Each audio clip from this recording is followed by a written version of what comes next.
Lors du Super Showdown, il se fait battre par Shane McMahon à cause de l'intervention de Drew McIntyre qui lui porte son Claymore Kick. Le 17 juin à Raw, le Samoan souhaite confronter Shane McMahon seul à seul. Ce dernier refuse et lui conseille de se concentrer sur Drew McIntyre qu'il va affronter à Stomping Grounds. Lors de Stomping Grounds, il bat Drew McIntyre accompagné de Shane McMahon malgré les multiples du commissionnaire du show bleu. Shane McMahon frustré défie le Samoan dans un 2 contre 1 handicap match. Le lendemain à Raw, plus tard dans le show rouge, Roman Reigns sur le point de perdre face à Shane McMahon et Drew McIntyre reçoit l'aide de l'Undertaker.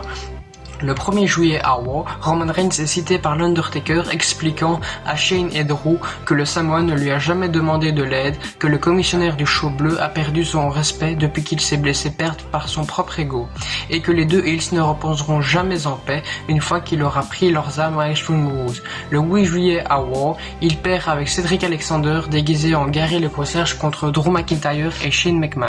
Le lendemain à Raw, il perd le Cross-Branded All-Star Top 10 Battle Royale, ne devenant pas aspirant numéro 1 au titre universel à SummerSlam au profit de Seth Rollins. Le 11 octobre à SmackDown Live, il affronte Seth Rollins, mais le match se termine en no contest à cause d'une intervention du Fiend qui attaquera Seth Rollins de suite dans le noir.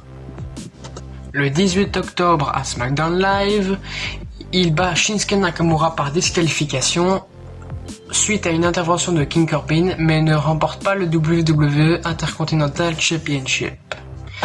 Lors de Crown Jewel, la team Hogan, Ali, Shorty Gable, Rusev, Ricochet et lui battent la team Flair, Randy Orton, King Corbin, Shinsuke Nakamura, Drew McIntyre et Bobby Lashley. Le 18 novembre à SmackDown Live, il perd face à King Corbin. Le 15 novembre à SmackDown, il permet à Mustafa Ali, Shorty Gable de battre Dolph Ziggler, Robert Roode en intervenant sur King Corbin. La semaine suivante à SmackDown, Shorty Gable et Ali et lui perdent le 6-man tag team match face à King Corbin, Robert Roode et Dolph Ziggler.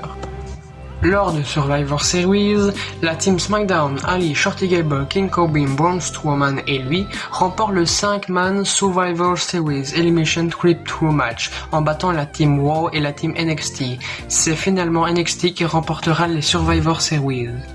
Lors de TLC, il perd contre King Corbin dans un TLC match. Entre Roman Reigns et King Corbin ira jusqu'au Royal Rumble où ils auront un match. Il bat King Corbin dans un False Count Anyway. Match plus tard dans la soirée, il participe au Royal Rumble match mais il se fera éliminer par Drew McIntyre. Lors du Super Showdown, il bat Baron Corbin dans un match en cage. Le lendemain à SmackDown, il confronte le nouveau champion universel Goldberg en lui disant qu'il est le prochain. Le 20 mars à SmackDown, lui et Goldberg signent le contrat pour le titre universel à WrestleMania 36. Finalement, le match n'aura pas lieu entre lui et Goldberg à WrestleMania 36 dû aux conséquences dramatiques du Covid-19. Ce sera Braun Strowman qui le remplacera à WrestleMania 36 et qui le battra pour remporter le WWE Universal Championship. C'est comme cela que Roman Reigns aura eu une carrière impressionnante qui durera encore longtemps.